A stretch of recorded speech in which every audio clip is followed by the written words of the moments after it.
안녕하세요, 여러분. 네, 제가 잠깐 기도하고 그리고 오늘 말씀 증거하는 시간 갖겠습니다. 하나님 아버지 감사합니다. 하나님 오늘도 주님의 말씀 앞에 하나님 우리를 모아주심을 감사하고 하나님 오늘 이 예배도 하나님 주도적으로 주님께서 이끌어 나가 주시길 원합니다. 하나님 저에게는 힘도 없고 능력도 없습니다. 단지 주의 말씀을 제 말씀이 아니라 주님의 말씀을 들고 제가 쓴 것뿐입니다. 하나님 이 말씀의 주인이 되시고 하나님 이 말씀 자체가 되시는 그 하나님께서 하나님 이 시간을 주도하여 주시고 진리의 성령께서 우리 가운데 임하사 하나님 듣는 각 사람의 마음 가운데 이 말씀이 진리로 입체적으로 살아날 수 있게 하여 주셔서 하나님 이 진리의 말씀으로 하나님 우리의 삶이 진리로 이끌림을 받을 수 있도록 주님 인도하여 주시며 그렇게 살아갈 수 있는 힘과 능력 또한 성령께서 그 진리의 성령께서 우리 가운데 부어주시기를 원합니다. 하나님 함께하여 주시옵소서. 하나님 저는 모릅니다. 하나님 저는 어떻게 해야 될 바를 알지 못하는 어린아이와 같습니다. 하나님 주님께서 온전히 역사하여 주시고 온전히 주님께서 제 입을 주장하여 주시며 하나님 그래서 주님만이 영광 받으시고 주님만이 증거되어지며 주님만이 높임을 받을 수 있고 그래서 이 모든 시간의 주인 되신 주께서 온전히 친히 주인 되어 주시기를 원합니다. 하나님 그렇게 하나님 제가 믿고 그렇게 될 것을 제가 믿고 의지합니다. 하나님 첫 시간입니다. 마치는 그 시간까지 주께서 함께하여 주시며 하나님 방해가 있을 것이오나 하나님 이거는 구조적으로 방해의 틀을 아예 만들어 놨습니다.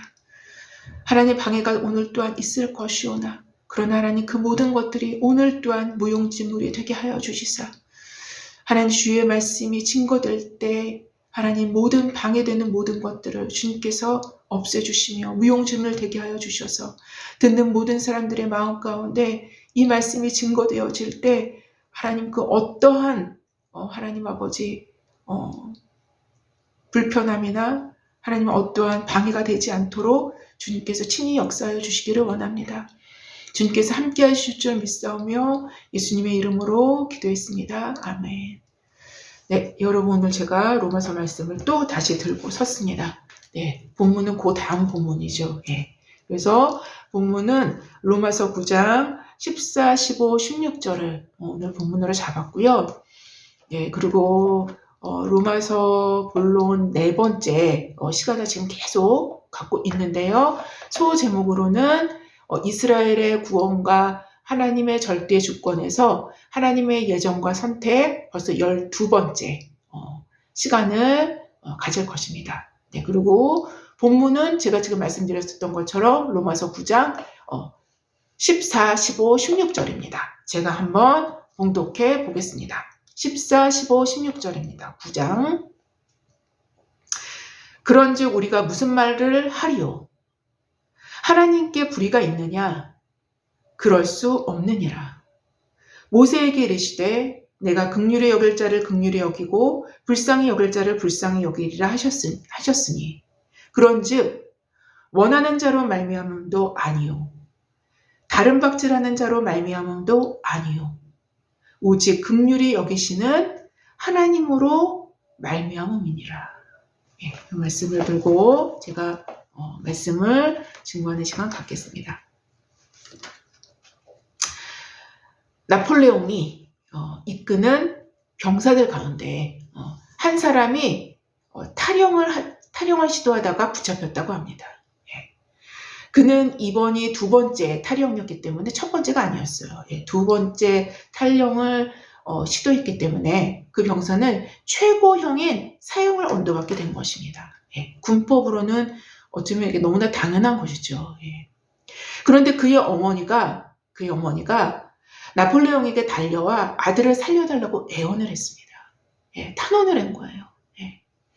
그러나 나폴레옹은 두 번씩이나 탈영한 아들을 위해 이렇게 탄원하는 것은 의롭지 못한 일이다 라고 하며 거절했다고 합니다. 나폴레옹의 거절에 그의 어머니는 이렇게 말을 했습니다. 황제시여, 저는 의를 베풀어 달라고 탄원하는 것이 아닙니다. 이에 대해 나폴레옹은 또다시 단호하게 말했습니다. 한 번도 아니고 이건 2번씩이나 타령한 당신의 아들은 그럴 만한 자격이 없다라고 뿌리쳤다고 합니다. 그러자 그의 어머니는 단념하지 않고 다시 엎드려 아주 간절하게 나폴레옹에게 빌었다고 합니다. 황제시여, 제 아들이 자격이 없기 때문에 긍휼을 구하는 것입니다. 자격이 없기 때문에 자비를 구하는 것입니다. 자격이 있다면 제가 왜 자비와 긍휼을 구하겠습니까? 그러니 폐하, 제 아들에게 당신의 긍휼을 베풀어 주십시오 라고 빌었다는 이야기입니다. 예, 이 이야기에서는요, 긍휼과 자비에 대한 그 개념이 굉장히 뚜렷하게 드러나고 있는 이야기가 아닐 수 없습니다. 긍휼과 자비는 그래서 자격 없는 자들이라는 전제하에 베풀어지는 친절이라고 할 수 있을 것입니다. 이것이 곧 은혜이기도 합니다. 그런데요, 여러분, 우리는 여기서 조금 더 생각할 수 있는 것을 생각해야만 할 듯합니다. 그 탈영병의 어머니는 나폴레옹 황제가 거론한 의롭지 못한 행동을 자신의 아들이 저지른 것을 몰랐을까요? 그렇지 않았을 것은 당연합니다. 그녀는 당연히 나폴레옹 황제가 말한 2번씩이나 탈영한 아들을 위해 이렇게 탄원하는 것은 의롭지 못하다 라고 황제가 얘기했잖아요. 네. 그렇게 나폴레옹 황제가 말했던 그 의미를 너무도 잘 이해하고 있었다라는 것입니다. 왜냐하면 군 복무를 하는 군인들은 그들만이 적용되는 군법이 있는 것이고, 그 군법은 국가의 권위 아래에서 나라를 위해 반드시 적용되어야만 하고, 그렇게 될 때야 많은 백성들과 나라를 살리고 보호할 수 있는 군대로서 서게 될 수 있기 때문인 것입니다.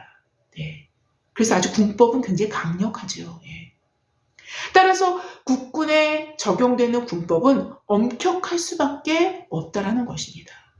왜요? 국가와 그 국가 안에 포함된 모든 국민들의 생명을 담보를 하고 있기 때문이죠. 예. 그래서 엄격할 수밖에 없는 것입니다. 자, 이처럼 군인에게 군법이 적용되어 처벌되는 것은 정당한 것이며, 한 사회를, 하나의 국가를 유지하기 위한 의로운 행위가 될 수 있다는 것입니다. 예. 하나의 국가를 유지하기 위해서는 그런 군법적인 행위는 의로운 행위가 될 수 있는 것입니다. 탈영병의 어머니 역시 분명히 황제가 말한 이러한 의미에서의 의롭지 못한 행동을 자신의 아들이 2번씩이나 저지른 것을 알고 있었을 것임은 분명하다는 것입니다. 그럼에도 그녀는 자신의 아들의 생명을 위해 탄원과 함께 엎드려 싹싹싹싹 빌기까지 한 것입니다. 그녀는 의롭지 않은 행동을 보인 아들을 위해 긍휼과 자비를 구합니다. 황제께. 다시 말씀드린다면 의를 인식할 수 있는 사람만이 어떤 것이 의롭고 어떤 것이 불의하다라는 그 의를 인식할 수 있는 사람만이 긍휼과 자비의 개념을 인식할 수 있게 된다는 것입니다. 일말이라도 의라는 개념을 알지 못하고 깨닫지 못한다라면 그에게는 긍휼과 자비의 개념을 인식할 수 있는 근거 자체가 무너진 셈이 되어지기 때문인 거예요. 그래서 긍휼과 자비의 개념도 인식할 수 없습니다. 왜냐하면 긍휼은, 자비는 의의 인식체계 안에서 벌어질 수 있는, 그런데 그렇게 하지 못한 자격 없는 자에게 베풀어지는 선이기 때문인 것입니다. 만약 의라는 개념을 알지 못하는 자에게 긍휼과 자비가 베풀어진다라면 어떻게 될까요? 그는 이러한 긍휼과 자비를 결단코 긍휼과 자비를 인식할 수 없을 것입니다. 그에게는 긍휼은 더 이상 긍휼이 아니며 자비는 더 이상 자비가 될 수 없게 될 것은 분명합니다. 단지 인간의 뿌리 깊은 본성적 교만이 작용해서 마땅히 받아야 할 친절을 당연히 자기가 받았다라고 생각하게 될 것이기 때문인 거예요. 이러한 사람들에게는 은혜와 긍휼과 자비를 베푼다라는 것은 마치 밑 빠진 독에 물 붓기식이 되어버릴 가능성은 농후하기 때문인 것입니다. 그래서 하나님은 율법을 먼저 세우신 후에 복음을 주신 것입니다. 그래서 율법 다음에 복음인 거예요. 율법의 의의를 먼저 주시지 않았다라면 복음은 우리 안에서 복음되어질 수 없습니다. 복음이 복음되어지기 위해서, 그러니까 우리의 실존 안에서 복음이 복음되어지게 하는 것은 율법의 의에 의해서 밝혀진 자격 없는 자라는 실존에서부터 복음은 복음되어지게 되어질 수 있게 되는 것입니다. 물론 이방인 된 우리는 로마서 2장 16절의 표현과도 같이 그 마음에 새긴 율법, 곧 양심이, 자율법이죠. 그렇죠? 양심이 율법의 기능을 담당한 것이기도 합니다. 이처럼 의의 개념과 긍휼과 자비의 개념은 깊은 연관성을 지니고 있음을 우리는 뚜렷하게 확인할 수 있게 된다는 것입니다. 그렇다면 우리는 여기서 한 단계 더 근원적인 부분으로 들어가야 될 듯 싶습니다. 사람에게는 선천적으로 선과 악, 그리고 옳은 것과 그릇된 것을 구별할 수 있는 양심을 갖고 태어납니다. 물론 양심은 완전하지 않아요. 완전하지 않습니다. 인간의 타락 이후에 양심 또한 어그러져 있습니다. 창세기 3장에서 아담과 하와의 범죄 이후로 인류가 타락하면서 양심조차도 그 완전성은 잃은 것으로 볼 수 있을 것입니다. 그 양심의 완전성을 잃어버리게 된 거예요. 그럼에도 양심은 인간을 인간 되게 하는 생명의 법칙을 담고 있다는 것은 분명합니다. 그 양심 안에. 이 양심이 완전해지기 위해서는 양심의 주인 대신 하나님께 연합되었을 때에야 완전한 생명의 성령의 법 안에서 자유로운 양심으로 그 기능이 완전히 살아날 수 있게 되는 것입니다. 완전해질 수 있게 된다는 거예요.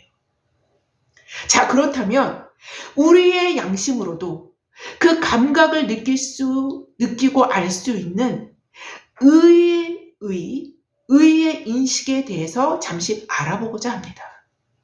왜 인간은 태어날 때부터 많던 적던 흐릿하건 어느 정도 뚜렷하건 의의 인식을 할 수 있느냐라는 것입니다.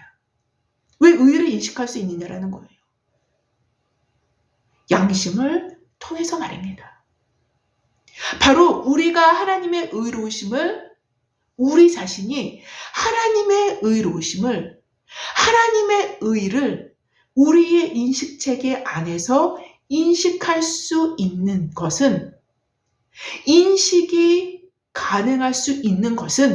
그러한 인식이 가능할 수 있는 것은 바로 우리 안에 선천적으로 의의 인식이 존재하기 때문인 거예요. 의의 인식이. 하나님의 의를 우리 안에 조금은 보여주신 것입니다. 양심을 통해서. 그래서 우리는 의라는 개념을 인식할 수 있게 된 거예요. 모든 인류의 의라는 개념의 그 인식은 사실상은 하나님께로부터 온 것이며 하나님이 주입해 주신 것입니다.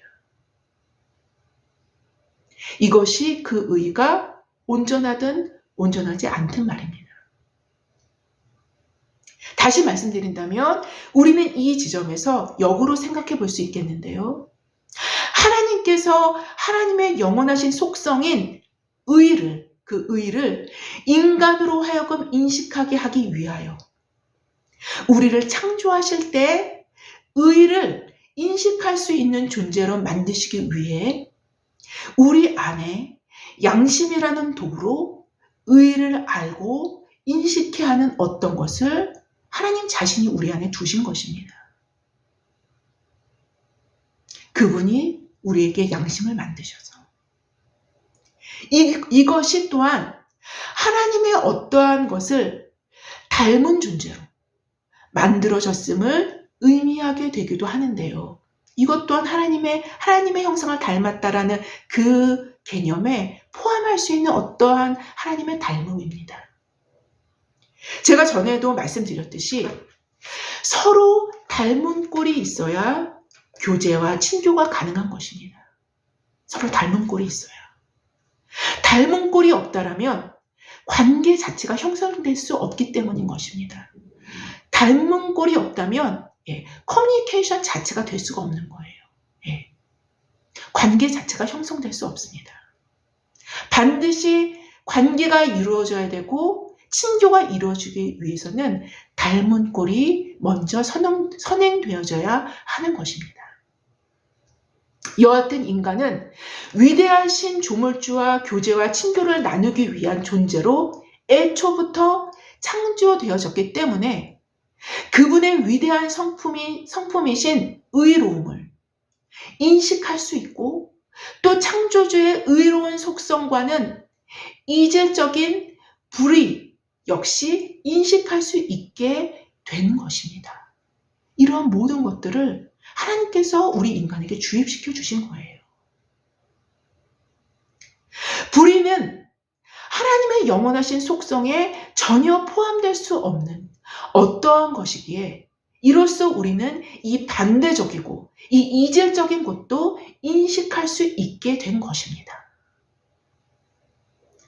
물론 인간은 창조주의 사랑의 표징으로 주신 자유의지를 하나님을 거역하는 자유로 사용한 결과 하나님을 거역하는 자유로 이 자유의지를 사용한 거예요, 인간은. 하나님을 거역하는 자유로 사용한 결과 하나님의 의로운 속성에 절대적으로 포함될 수 없는 이질적이고 매우 대치되는 어떤 것들이 인간 안에 들어오게 된 것이기도 합니다. 이게 죄지요. 이게 죄인 것입니다. 자, 그런데요. 이러한 죄는 너무도 광범위하고도 너무도 치밀하게 인간의 안과 밖에 속속들을 오염시키게 했다라는 것입니다. 특별히 인간은 자기 안에서 자기를 중심으로 모든 세계와 우주를 보려고 드는 자기 중심성의 죄로 고착화되기 시작한 것입니다. 쉽게 표현한다면 자기 중심성은 정확히 자기 하나님의 다른 표현일 뿐입니다.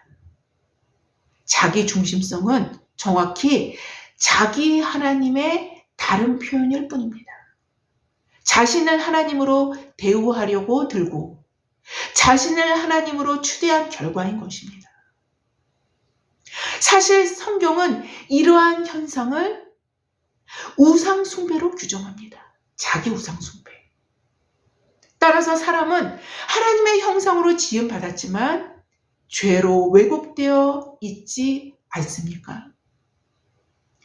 그럼에도 하나님과 훌륭한 교제와 나눔과 친교를 위해 만들어져 있는 하나님의 닮은 꼴들이 파편처럼 아직도 인간 안에 내재되어 있다는 것이죠. 그러한 존재라는 것입니다. 그러한 닮은 꼴들 중에 의의 인식이 있을 것이고, 그러한 닮은 꼴들 중에 이런 의를 인식하는 의의 인식이 있을 것이고, 이러한 의의 인식은 마치 오늘 로마서 9장 14절에 나타나는 질문들을 던질 수 있게 했다라는 것입니다. 이러한 의의 인식들이 오히려 의의 창조자, 영원하신 하나님의 속성 그 자체이신 그 의의 하나님을 향해서 어떻게 질문을 던졌나요? 어떻게 반문을 던졌나요? 오늘 본문에서는 하나님이 불의하신 것이 아니냐 라는 의미의 질문을 던지는 인간의 현주소를 우리는 발견하게 된다는 것입니다. 물론 오늘 본문인 로마서 9장 14절의 질문은 지금까지 우리가 살펴본 죄송합니다. 로마서 9장 6절에서 그러나 하나님의 말씀이 폐하여진 것 같지 않도다. 이스라엘에게서 난 그들이 다 이스라엘이 아니요.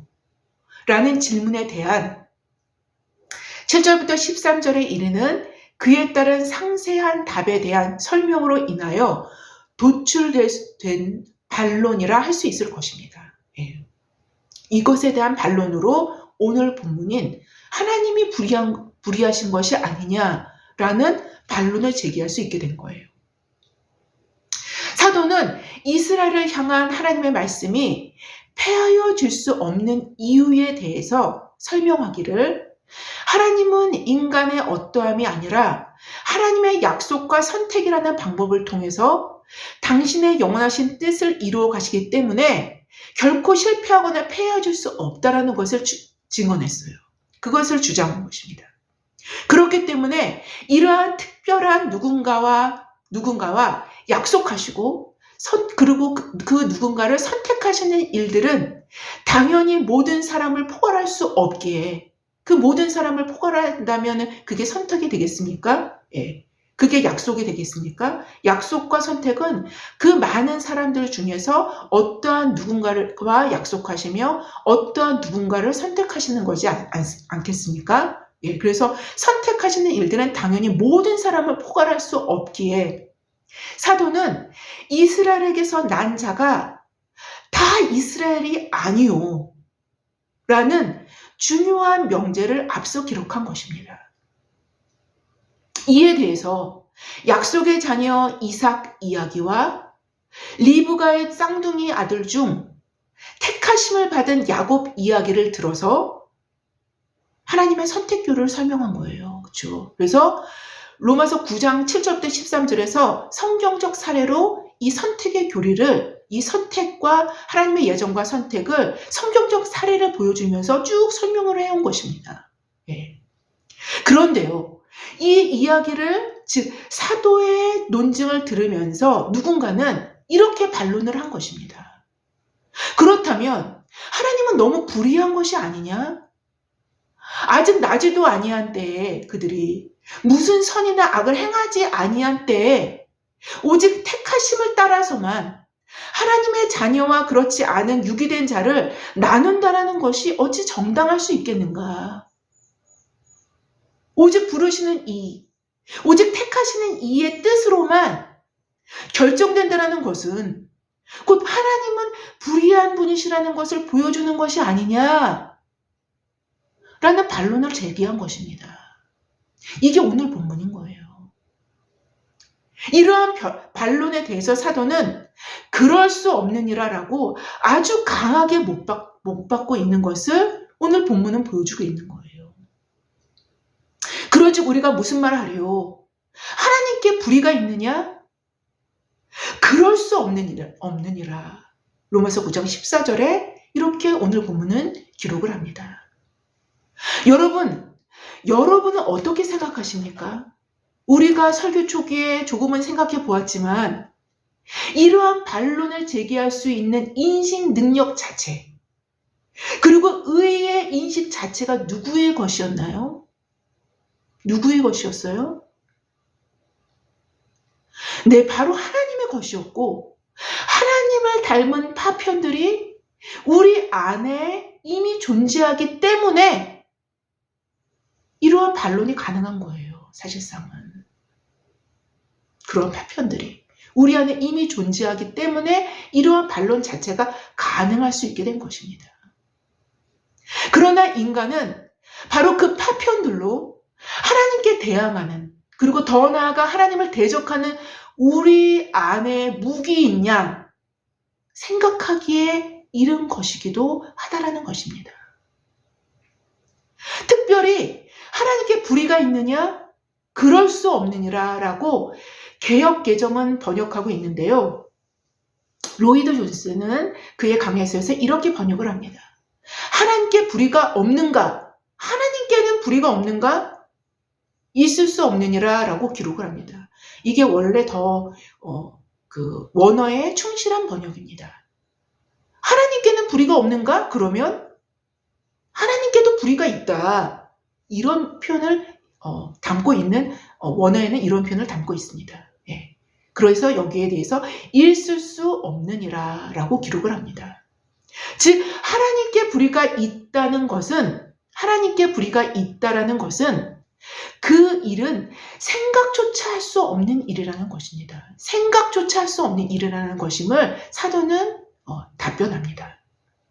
오히려 인간은 하나님의 영원하신 속성인 의로 인하여, 즉 그것이 원인이 되어 우리가 의를 인식할 수 있게 된 것입니다.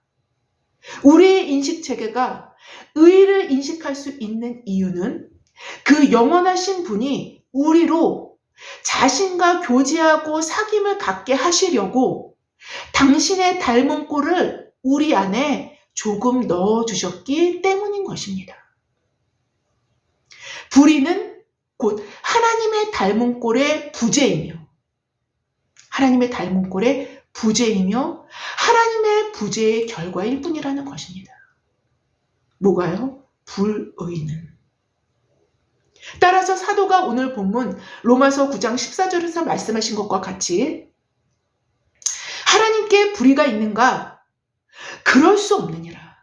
곧 그런 일은 있을 수도 없는 일이라는 것을 명백하게 답변합니다. 이어지는 이 답변에 대한 설명은 이렇습니다. 모세에게 이르시되 내가 긍휼히 여길 자를 긍휼히 여기고 불쌍히 여길 자를 불쌍히 여기리라 하셨으니 라고 로마서 9장 15절은 기록합니다. 예. 이게 이 질문에 대한 사도 바울의 답변입니다. 예. 여러분 이 설명에 대해서 어떻게 생각하십니까? 예. 모세에게 이르시되 내가 긍휼히 여길 자를 긍휼히 여기고 불쌍히 여길 자를 불쌍히 여기리라 하셨으니.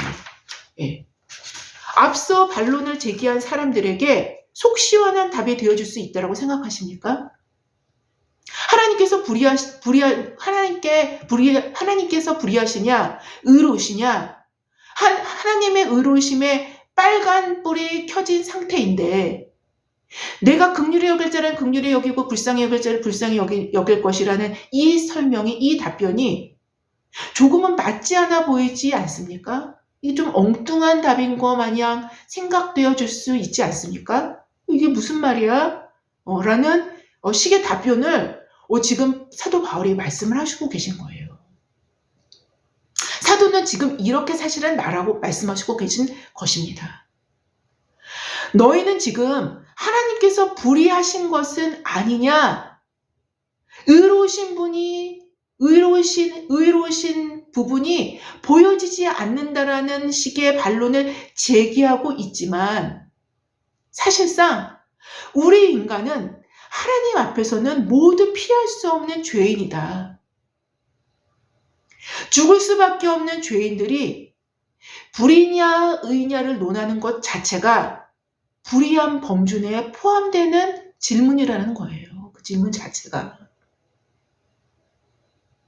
너의 문제는 불의냐 의냐를 따지는 수준 자체에 그 수준 자체가 아니라는 것입니다. 그 수준, 그렇게 보는 그 수준 자체에 모순이 있는 것이고, 사실상 너희의 문제는 너희의 모든 불의함 가운데서 긍휼을 입느냐 불쌍히 여김을 받느냐 못 받느냐의 문제가 되어야 하는 것이 인간의 실존적 상태를 감안한 정당한 태도라면 태도일 수 있을 것이다라는 내용을 다 포괄하는 답변인 거예요.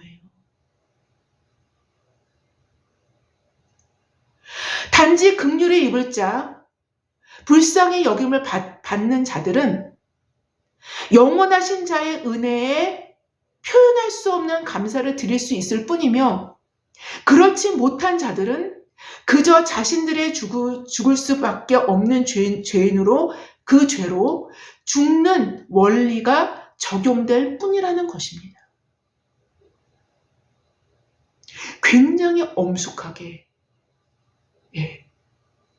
아주 칼로 단칼에 베듯이 아주 엄숙한 내용이 포함되어 있는 것입니다.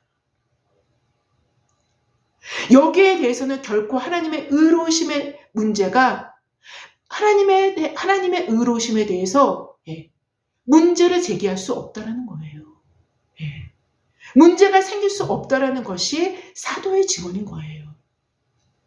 이것을 사도는 모세와 바로의 이야기를 통해서 설명해 나오고 있는 것이 로마서 9장 15절에서 18절까지의 말씀인 것입니다. 하나님의 어미를 선포한 거예요, 사실상은. 여러분, 만약 인간이 조금이라도 깨달을 수 있다면 우리는 하나님이 불의하시냐 어쩌냐를 따지기보다는 우리에게 긍휼을 베풀어 달라고, 불쌍히 여겨 달라고 애걸 벗고라면서 빌 수밖에 없어야 한다라는 것입니다. 이것이 우리의 실존을 감안한 정당한 태도라는 것입니다. 이것이 무슨 지혜냐? 이것이 무슨 지혜냐? 반문할 수 있겠지만 사실상 이것이 엄연한 지혜라는 사실은 우리는 반드시 인식해야만 합니다. 탈영병의 어머니의 지혜는 자신의 생명 같은 자식을 구원해냈습니다. 그녀는 자격 없는 자신의 아들을 긍휼히 여겨달라고 빌었던 것입니다. 만약 그녀가 나폴레옹 황제 앞에서 긍휼과 자비 아닌 다른 것을 구했다라면 그녀의 아들을 살릴 수 있는 길은 전혀 없었을 것입니다. 전혀 없었을 거예요. 그녀의 지혜는 자비와 긍휼을 구하게 했고, 그것도 자신을 매우 낮추어 구걸하듯 빌면서 말입니다. 여러분, 하나님 앞에서 인간이 가질 수 있는 지혜는 바로 여기에 있는 거예요. 바로 여기에 있는 것입니다. 복음이 바로 이것이기 때문인 것입니다. 복음은 하나님의 긍휼하심의 축약 용어입니다. 하나님의 긍휼하심의 축약 용어예요. 그분의 긍휼하심을 우리에게 보이셨고, 우리는 탈영병의 어머니와 같은 심정으로 자격 없는 우리 자신에게 은혜의 빛, 복음의 빛을 주신 하나님께 자신을 낮추고 겸손하게 부복할 수 있어야 할 것입니다. 이것이 복음을 받아들이는 정당한 태도인 것입니다.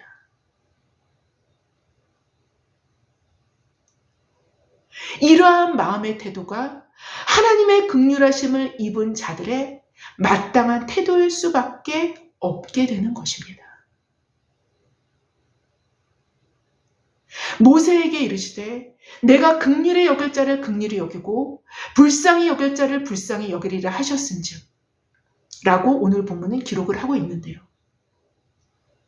본문을 조금 더 살펴보기로 하겠습니다.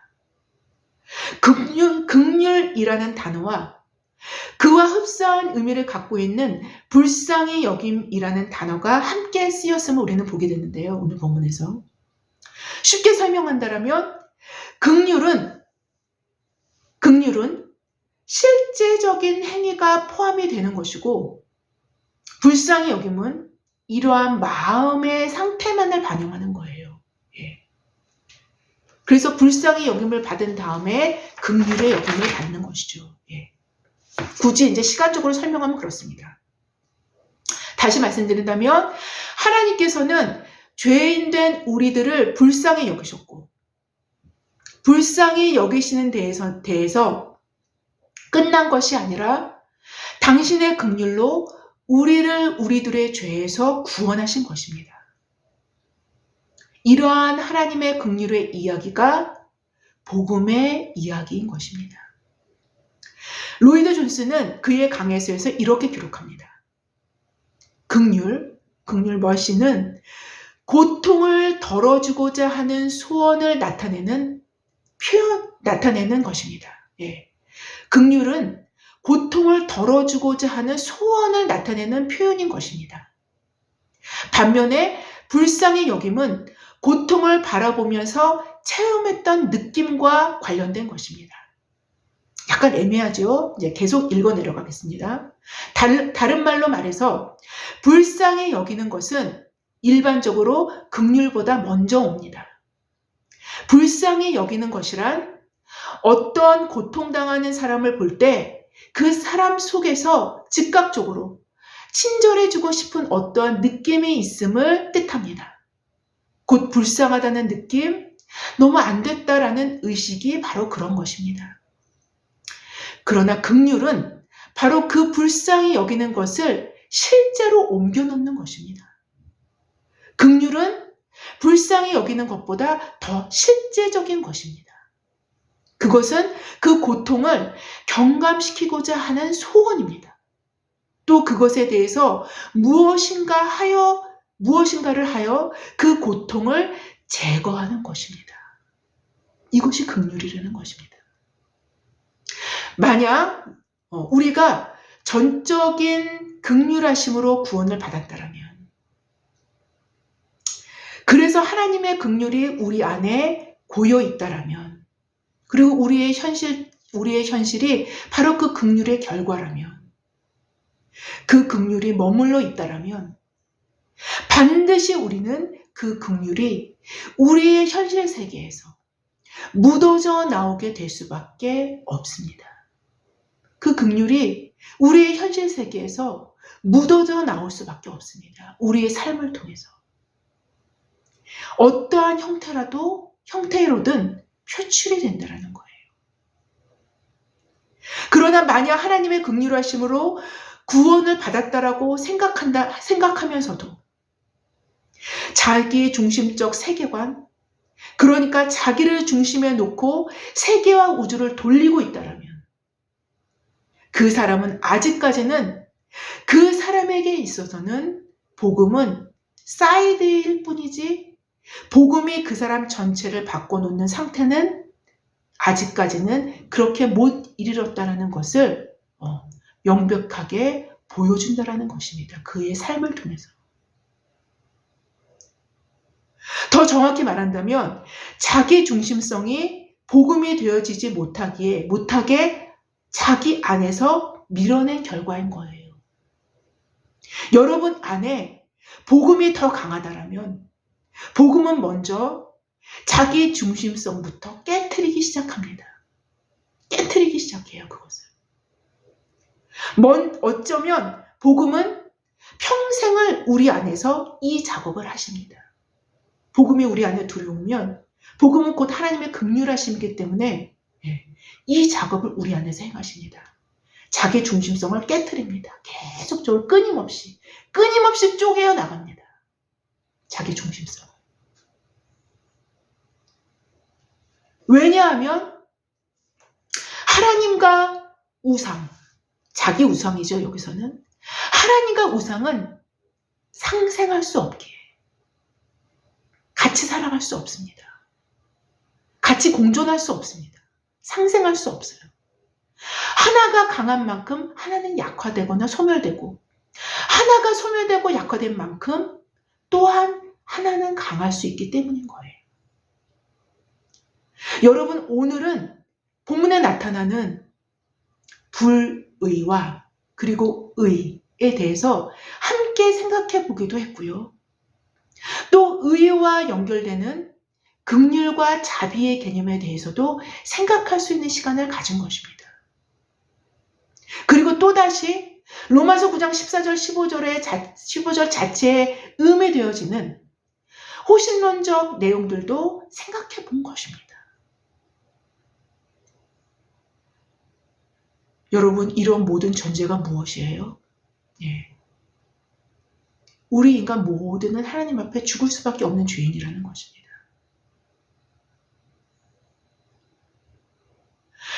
데카르트는 나는 생각한다, 고로 나는 존재한다 라는 유명한 말을 남겼지만, 사실 우리가 생각할 수 있는 인식체계를 갖춘 것은 우리 자신, 내가 생각할 수 있는 인식체계를 갖춘 것은, 이렇게 생각할 수 있는 인식체계를 갖춘 것은, 데카르트는 나는 생각한다, 고로 나는 존재한다라고 유명한 말을 남겼지만, 이렇게 내가 생각할 수 있는 이 인식체계를 갖춘 것은 나로부터 온 것이 아닌 우리와 닮은 더 큰 존재로부터 온 것임을 인식할 때 우리는 하나님의 존재를 인식할 수밖에 없게 되는 거예요. 바로 내가 존재한다는 것은 나를 만든, 나와 닮은 더 큰 존재가 자신과 닮게 만든 내가 있다라는 것, 나와 닮은 더 큰 존재가 있음을 인식할 수 있게 된다는 것입니다. 파스테르가 이야기했듯이 생명은 생명으로부터 온다 라는 이 명제는 사실 너무도 성경적인 진리일 수밖에 없습니다. 생명은 생명으로부터 오는 것처럼 의는 의로부터 출발했고 시작되었음을 생각할 수 있어야만 한다는 것입니다. 감히 누구에게 반문을 하겠습니까? 당신 의로운 거 맞습니까? 라고 말합니다. 당신 불의한 거 아니에요? 라고 누구에게 질문을 하겠습니까? 또한 의의 하나님으로부터 오는 새로운 의를 인식하기 위하여 우리의 죄된 실존이 인식됨으로 하나님의 긍휼하심과 은혜를 온전히 긍휼과 은혜로 받을 수 있는 우리의 죄된 실존이 인식됨으로예요. 우리의 죄된 실존이 인식됨으로 하나님의 긍휼하심과 은혜를 그래서 진짜로 인식하는 것입니다. 하나님의 긍휼하심과 은혜를 온전히 긍휼과 은혜로 받아들일 수 있는 저와 여러분이 모두가 되어지길 주의 이름으로 기도합니다. 왜? 이것이 진짜 복음이기 때문인 거예요. 더 나아가 그래서 하나님의 긍휼과 은혜를 입은 자들임을 우리의 삶 가운데 입증할 수 있는 긍휼과 불쌍히 여기는 마음으로 이웃을 대할 수 있는 저와 여러분 모두가 되어지길, 이게 입증되는 삶이 아닙니까? 이게 긍휼을 받은 자로서의, 긍휼하심을 입은 자로서의 당연한 반응이 되므로 우리의 삶을 통해서 그의 자녀됨을 입증하며 나가는 길이 아닙니까? 그러한 저와 여러분 모두가 되어지기를 또한 다시 한번 주의 이름으로 기도합니다. 이것이 택하심을 받은 자들의 또 하나의 표징이 되어질 수 있기 때문인 것입니다. 제가 기도하고 마치겠습니다. 하나님 감사합니다. 오늘은 여러 가지 이야기들을 나눠봤습니다. 하나님의 의로우심, 그 하나님의 속성인 그 의를 우리에게 조금 넣어주셨지만 그 조금 넣어주신 그 의로 우리의 죄된 본성과 함께 뒤섞여져서 하나님께 반항하고 항거하는 그러한 인간의 모습들을 또한 우리는 보게 되었고, 그러한 모습들이 그러한 철저하게 하나님께 거역하고 반역하는 그러한 모습들이 우리의 본성 가운데 녹아 있으므로 하나님 철저하게 죄된 우리의 모습 가운데서 더욱더 하나님의 긍휼하심을 생각하게 됩니다. 하나님의 긍휼하심을 우리가 깊이 인식하고 그러한 삶으로 우리가 입증된 삶으로 우리의 삶을 살아낼 수 있는 그러한 우리 모두가 되어줄 수 있도록 주님 역사하여 주시고 인도하여 주시기를 원하며, 성령의 기름 부으심과 성령의 깨닫게 하신 은혜로 그와 같은 삶을 넉넉히 살아갈 수 있는 우리 모두가 되게 하여 주시옵소서. 감사하며 예수님의 이름으로 기도했습니다. 아멘. 감사합니다.